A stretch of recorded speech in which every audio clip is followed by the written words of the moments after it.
बिरादरान इस्लाम और शहर औरंगाबाद की हमारी बहनें और तालीम के सिलसिले में उम्मत के मसाइल के सिलसिले में जज्बात से पुर होकर आम ख़ास इस मैदान में जमा हुआ ये मजमा, सबसे पहले हम रब्बे करीम का शुक्र अदा करते हैं कि रब्बे ज़ुल जलाल ने हम सब को ईमान और इस्लाम जैसी आज़ीम नेमत से मालामाल किया। फितनों के इस दौर में हमेशा हमें अपने ईमान की फ़िक्र होनी चाहिए।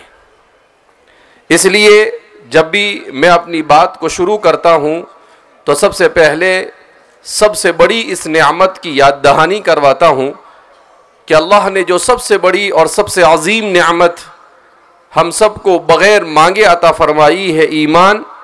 हम दुआ करें कि जो ईमान अल्लाह ने हमें अता फरमाया है वो ईमान मौत तक हमारे साथ रहे और हमें जन्नत में ले जाने का सबब बन जाए। इस वक्त उम्मत मुस्लिमा दुनिया में बहुत सारे मसाइल से दो चार है। उम्मत का एक तबका वो है जो मायूसी का शिकार होकर बैठ गया है और उम्मत का एक तबका वो है जो मायूस तो नहीं हुआ, अलबत्ता वो खौफ और हिरास में मुब्तला है, वो डरा और सहमा हुआ है। ये वो लोग हैं जो अल्लाह की ताकत पर यकीन नहीं रखते। मैं और आप मुसलमान हैं। कुरान करीम की तालीमात के मुताबिक मुसलमान न डरता है और न मुसलमान मायूस होता है। कुरान ने कहा मायूसी ये मुसलमान का शेवा नहीं। ला ययअसु मिर रौहिल्लाहि इल्लल कौमुल काफिरून, कि अल्लाह की रहमत से नाउम्मीद तो काफिर होता है, मोमिन नाउम्मीद नहीं होता है। लिहाजा सबसे पहले हमें अपने जहन में ये बात क्लियर करनी चाहिए कि हालात चाहे कितने ही नाजुक क्यों ना हो, कितने ही शदीद क्यों ना हो, तूफान चाहे कितना ही पुरखतर क्यों ना हो, मगर नाउम्मीदी को हमें अपने इर्द गिर्द भटकने नहीं देना है। दूसरा, हम मुसलमान हैं, हमें डरने की भी जरूरत नहीं। हजरत सहाबे किराम रिदवानुल्लाहि ताला अन्हुम अजमईन ग़ज़वे उहुद में जब थोड़ी सी परेशानी के साथ मदीना वापस आए तो मेंटली तौर पर हजरत सहाबा को डराने के लिए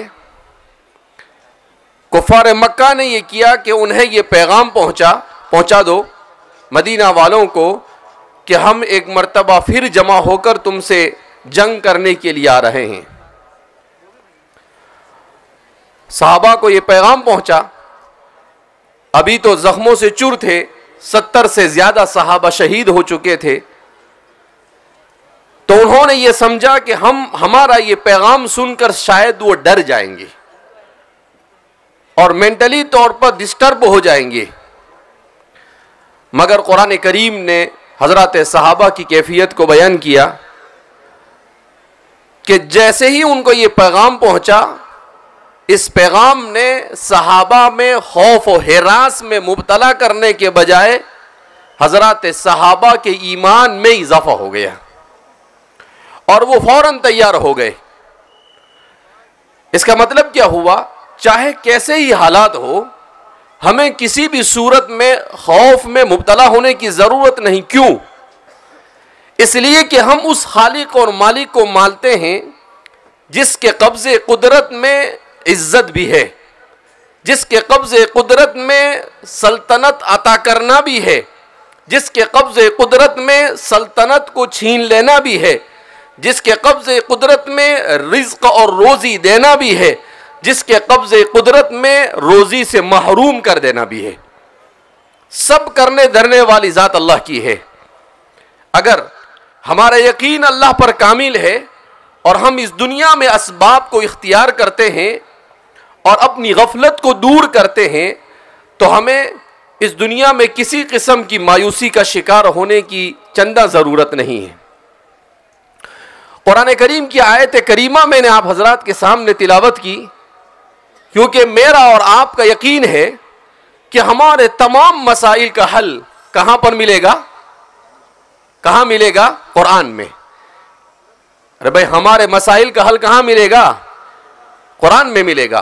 तो कुरान करीम की आयत करीमा क्या कहती है? वइन ततवल्लौ यस्तब्दिल कौमन गैरकुम, के लोगों सुन लो, अगर तुमने रूगर्दानी की अल्लाह और उसके रसूल की तालीमात से, यस्तब्दिल कौमन गैरकुम, तो अल्लाह तुम्हारे अलावा किसी दूसरी कौम को ले आएगा, बदल देगा और दूसरी कौम को ले आएगा, और वो लोग तुम्हारी तरह गफलत का शिकार नहीं होंगे। इससे क्या मालूम हुआ कि जब मुआशरा गफलत का शिकार होता है तो उस गफलत के शिकार की वजह से उस पर अल्लाह की फिटकार नाजिल होती है और वो अपने हर मसाइल में पेचीदगियों में मुबतला होता चला जाता है।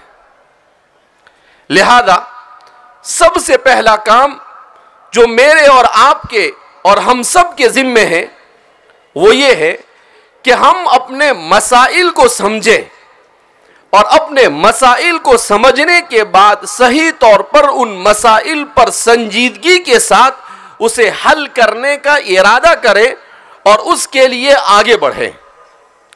जब तक कि हम हिम्मत और जुर्रत के साथ और हौसले और जज्बे के साथ और सही प्लानिंग के साथ अपने मसाइल को हल करने के लिए आगे नहीं बढ़ेंगे, कुरान में अल्लाह खुद फरमाता है, इन्नल्लाह ला युगय्यिरु मा बिक़ौमिन हत्ता युगय्यिरु मा बिअनफुसिहिम, कि अल्लाह उस कौम की हालत अभी तक नहीं बदली, खुदा ने आज तक उस कौम की हालत नहीं बदली, न हो जिसे फिक्र अपने आप को बदलने की।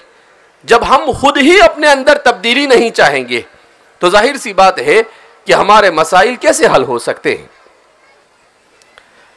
हमारे मसाइल क्या है? हमारा सबसे बड़ा मसला वो है जहालत, कि उम्मत मुस्लिमा ये जहालत के दलदल में फंसी हुई है। हमारे पास न तो दीन का कामिल इल्म है और न हमारे पास दुनिया का वो इल्म है जो हमें दुनिया की दूसरी कौमों के साथ आंख में आंख मिलाने के लिए जरूरी है। नबी करीम सल्लल्लाहु अलैहि वसल्लम जिस दीन को लेकर आए, जिसने पूरी दुनिया में इनकलाब खैर बर्पा किया, रेवोल्यूशन आता है दुनिया में, मगर जो इनकलाब खैर रसूलुल्लाह सल्लल्लाहु अलैहि वसल्लम के जरिए से आया, उस इनकलाब को इनकलाब खैर कहा जाता है। इस धरती पर, इस जमीन पर न तो आपसे पहले कभी ऐसा इनकलाब आया, न आपके बाद कभी ऐसा इनकलाब आया। आपने अपनी तरबियत से और तालीम और तदरीस के जरिए से ऐसी जमात को तैयार किया जिस जमात ने पूरी दुनिया में फिर फिर कर सारी कुर्बानियां देकर जहालत को खत्म किया और पूरी इंसानियत को तालीम के साये में लाकर खड़ा कर दिया। जब किसी मुआशरे में तालीम आती है तो तालीम अपने साथ भलाइयों को लेकर आती है, मगर 21वीं सदी का मसला थोड़ा संजीदा है। हम जिस सदी में हैं, इस सदी में आज से 200 साल पहले इस तरह का प्लान बनाया गया कि जिंदगी के हर इज्तिमाई शोबे से दीन को दूर कर दिया गया, तालीम से दीन को दूर कर दिया गया, तिजारत और मईशत से दीन को दूर कर दिया गया, सियासत से दीन को दूर कर दिया गया। जब सब चीजों से दीन को दूर कर दिया गया तो उसका नतीजा यह हुआ कि मुआशरे ने साइंस और टेक्नोलॉजी के एतबार से तरक्की तो की, मगर इंसानियत के एतबार से वो जवाल का शिकार हुआ। उसमें इंसानी हमदर्दी बाकी नहीं रही, उसमें अखलाक और किरदार बाकी नहीं रहा, उसमें एक दूसरे के रिस्पेक्ट का कोई तस्वुर बाकी नहीं रहा। इसीलिए हम देखते हैं कि यूनिवर्सिटी इस बात पर मजबूर हो रही है कि वो हर कॉलेज में पर्सनैलिटी डेवलपमेंट को लाजिम करार दे रही है। क्यों? इसलिए कि तालीम तो आ रही है मगर बदअखलाकी के साथ आ रही है। तालीम हासिल कर रहे हैं मगर माँ बाप की खिदमत करने का जज्बा खत्म हो रहा है। तालीम हासिल कर रहे हैं मगर अपने रिश्तेदारों के हुकूक को अदा करने की फिक्र नहीं कर रहे हैं। तो जाहिर सी बात है कि ऐसी तालीम ये इंसानी मुआशरे को बर्बाद तो कर सकती है मगर इंसानी मुआशरे को अमन और सुकून का गहवारा नहीं बना सकती है। इसलिए हमें संजीदगी के साथ इस मसले पर गौर करना है कि ठीक है, हम दुनिया की तालीम हासिल करें, हम बेहतर से बेहतर इंजीनियर बने, हम बेहतर से बेहतर डॉक्टर बने, हमारा नौजवान कलेक्टर बने, हमारा नौजवान जिंदगी के हर शौबे में अपना लोहा मनवाए, मगर अपने दीन के तशख़्ख़ुस के साथ, अपने दीन के अखलाक के साथ, इस्लाम के दिए हुए अखलाक फाजिला के साथ। इसलिए कि साइंस और टेक्नोलॉजी से जिस्म पर तो हुकूमत हो सकती है मगर दिलों पर हुकूमत नहीं हो सकती है। दिलों पर हुकूमत करने के लिए किस चीज की जरूरत है? अखलाक की जरूरत है। अखलाक नहीं है तो दोनों दिलों पर कोई हुकूमत नहीं कर सकता है। इसलिए हम सबसे पहले अपने जहन में इस बात को क्लियर करें कि जो हमारी बहनें आकर बैठी हुई है और जो वालिदैन आकर बैठे हुए हैं वो अपनी जिम्मेदारी को समझे कि जब तक कि हम अपनी औलाद की ईमानी और इस्लामी तरबियत नहीं करेंगे, हमारे ये तमाम इज्तिमाई और इनफिरादी मसाइल हल नहीं हो सकते हैं। हमारे ये मसाइल हल हो सकते, हम ये समझते हैं कि अपने बच्चे को आईफोन देंगे तो हमारा मसला हल हो जाएगा। हम ये समझते हैं कि अपने बच्चे को लैपटॉप देंगे तो हमारे मसाइल हल हो जाएंगे। नहीं, हमारे मसाइल पेचीदा हो जाएंगे। मसाइल कब हल होंगे? जब हम अपने बच्चे को यह सिखाएंगे कि आप किताब को पढ़िए, आप कुरान की तिलावत कीजिए, आप अपने दादा की, अपने वालिद की, अपने बड़ों का एहतराम और इकराम और रिस्पेक्ट कीजिए। जब हम ये चीजें अपने बच्चों को सिखाएंगे तब जाकर हमारा मुआशरा इंसानी मुआशरा बनेगा। वरना आप जानते हैं कि हमारे मुआशरे में ऐसे जराइम हो रहे हैं, ऐसे जराइम हो रहे हैं कि इंसान उसके बारे में सोच भी नहीं सकता है। इंसान सोचना तो बहुत दूर, इंसान किसी के सामने उसे बयान भी नहीं कर सकता है। ऐसे बेहयाई के, कत्ल गारतगिरी के ऐसे ऐसे हवादिस और ऐसे ऐसे वाकयात पेश आ रहे हैं। ये सब नतीजा है वालिदैन का अपनी औलाद से तरबियत में गफलत। क्या हम गाफिल हो चुके हैं? माँ बाप मोबाइल में किसी को सीरियल का चस्का लगा है, किसी को गेम का चस्का लगा हुआ है, किसी को सोशल मीडिया का चस्का लगा हुआ है, कोई व्हाट्सएप पर मगन है। इसलिए एक किताब का मैं मुताला कर रहा था, उस किताब में कि टेक्नोलॉजी और हम उस किताब के मुसन्निफ ने बड़ी अच्छी, हमारे हर माँ बाप को वो किताब पढ़नी चाहिए, छोटी सी किताब है, टेक्नोलॉजी और हम। उस किताब में उन्होंने लिखा है कि जिस मुआशरे में हम जी रहे हैं, इस मुआशरे की सबसे बड़ी बुराई ये है कि इंसान लोगों के साथ बैठकर भी तन्हा हो गया। लोगों के साथ बैठकर भी क्या हो गया? तन्हा हो गया। क्या मतलब? कि 10 लोग बैठे हुए हैं, हम ये नहीं देखते कि मेरे साथ मेरे वालिद बैठे हैं, मेरी बहन बैठी है, मेरा भाई बैठा है, मेरे बच्चे बैठे हैं, मेरी बीवी बैठी है। नहीं, मोबाइल में किसी दूसरे के साथ चैट में लगे हुए हैं, कुछ और देखने में हम लगे हुए हैं, और ये सब हमारी मोहब्बत की भीख मांग रहे हैं। औलाद अपने वालिदैन से मोहब्बत की मोहताज हो गई, हमारे पास वक्त नहीं है उनको मोहब्बत देने के लिए। माँ बाप अपनी औलाद से ये चाहते हैं कि उनकी औलाद उनके साथ 2 बात करे, मगर वो भी मोबाइल में मस्त है। इसलिए कहते हैं कि फोन तो हमारे हाथों में स्मार्ट आ गया, मगर हम जो स्मार्ट थे तो स्मार्ट से निकलकर हम बेवकूफ बन गए। तो स्मार्टफोन का कमाल नहीं है, कमाल इसका कि हम इस फोन का इस्तेमाल के इसलिए कि ये छोटे से डिवाइस ने हमारे मुआशरे को हलाकत और तबाही के उस दहाने पर पहुंचा दिया है कि इंसान मजबूर है कि अपनी हर तकरीर में इसी के बारे में बयान करे। तो उसमें एक चीज ये लिखी, दूसरी चीज उन्होंने बड़ी अजीब लिखी कि साइंस और टेक्नोलॉजी ने हमें हमारा पीछा करना शुरू कर दिया। कहा ये लाइक करने का जो सिस्टम है, इंसान समझता है बहुत अच्छी चीज है।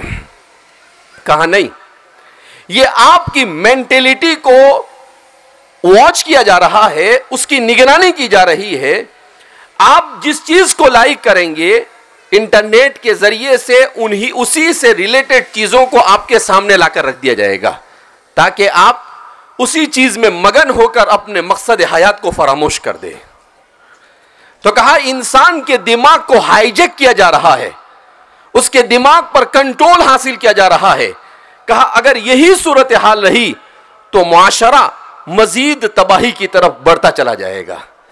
इसलिए हमें अपने इन फिक्री मसाइल पर गौर करने की जरूरत है।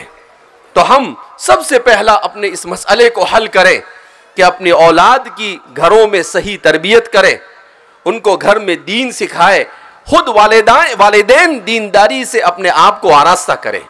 हमारा दूसरा सबसे बड़ा मसला वो क्या है कि हमारे नौजवानों में ड्रग्स आम हो रहा है।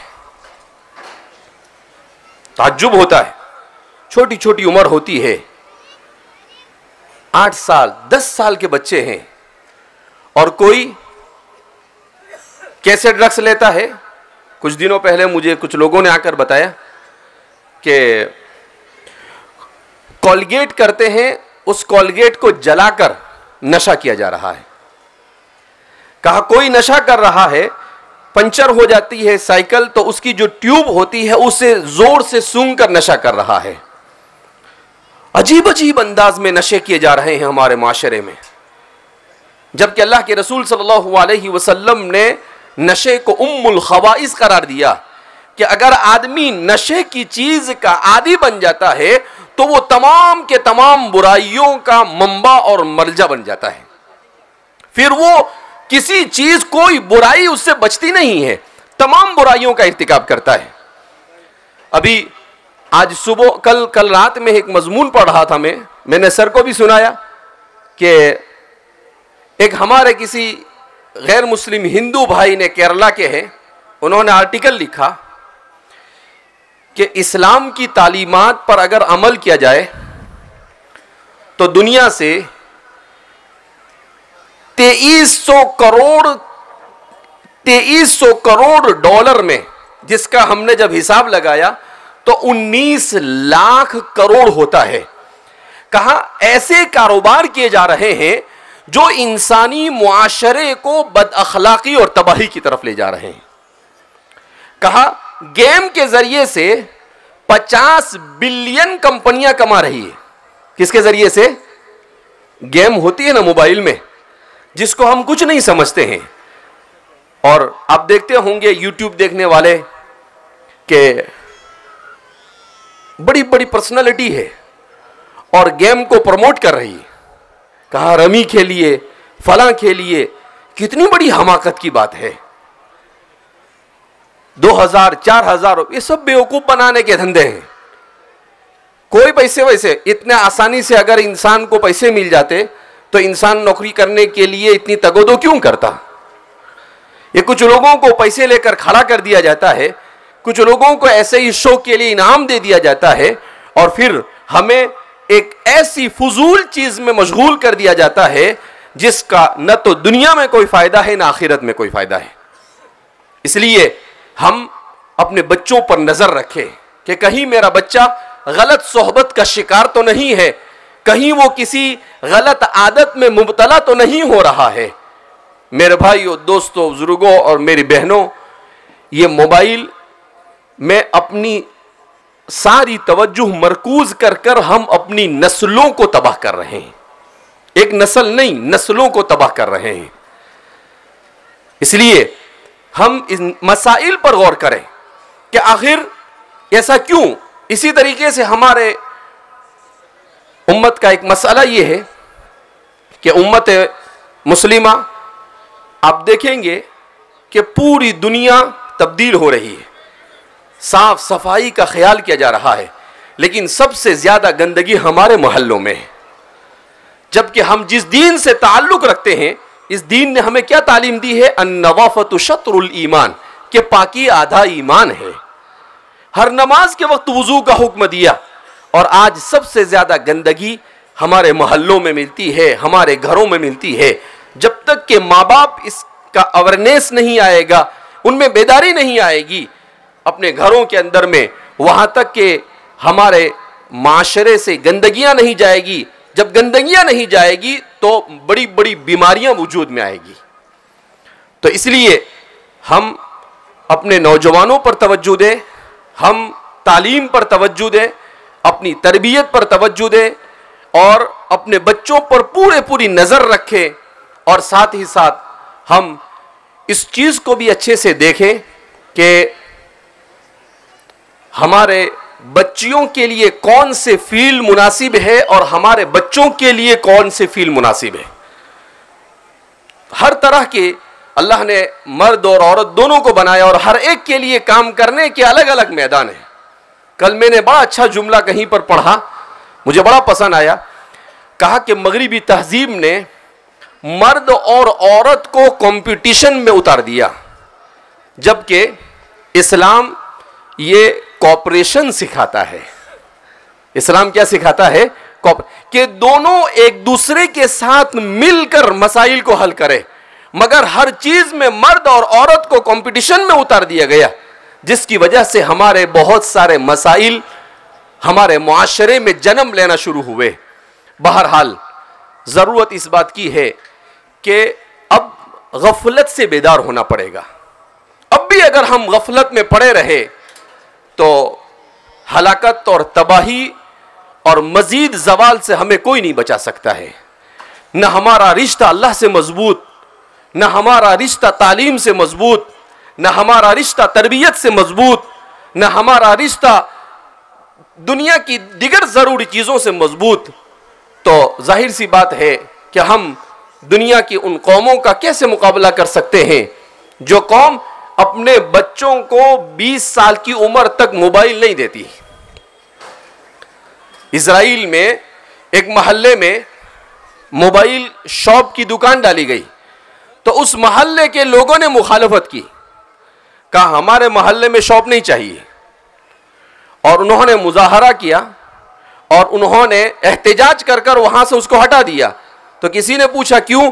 कहा हम अपने बच्चों को पढ़ने में मशगूल करते हैं ताकि दुनिया पर हुकूमत की जाए, हम अपने बच्चों के हाथ में मोबाइल नहीं देते हैं। तो इसलिए हम इन चीजों को देखें कि दुनिया के लोग किस तरह से अपने औलाद की तरबियत कर रहे हैं और हम कहां पर खड़े हुए हैं। बहरहाल अल्लाह रब्बुल इज्जत हम सबको अपने मसाइल पर संजीदगी के साथ गौर करने की तौफीक मरहमत फरमाए और अल्लाह रब्बुल इज़्ज़त हम सबको एक और नेक बनाए और जिस मकसद से यहाँ पर जमा हुए हैं उस मकसद में कामयाबी हमें अता फरमाए। हम कामयाबी इस प्रोग्राम की उस वक्त है जब आप जो बात सुन कर जाएं उस बात पर अमल करें, वरना सिर्फ भीड़ का जमा हो जाना ये कामयाबी नहीं है। ये ठीक है कि आपका हौसला और जज्बा है, मगर ये जज्बा उस वक्त कामिल और मुकम्मल होगा जब आप जितनी भी चीजें आप पे बयान की जाए, जो गाइडलाइन आपके लिए तय की जाए, उसके मुताबिक आप अपनी जिंदगी को संवारने की कोशिश करें। तो मैं समझता हूं कि हमारे मसाइल को अल्लाह रब्बुल इज़्ज़त हल फरमाएंगे। अल्लाह रब्बुल इज़्ज़त हम सब से राजी हो जाए, ऐसे अमाल की तौफीक मरहमत फरमाए। व आखिरु दावाना अनिल हम्दुलिल्लाहि रब्बिल आलमीन।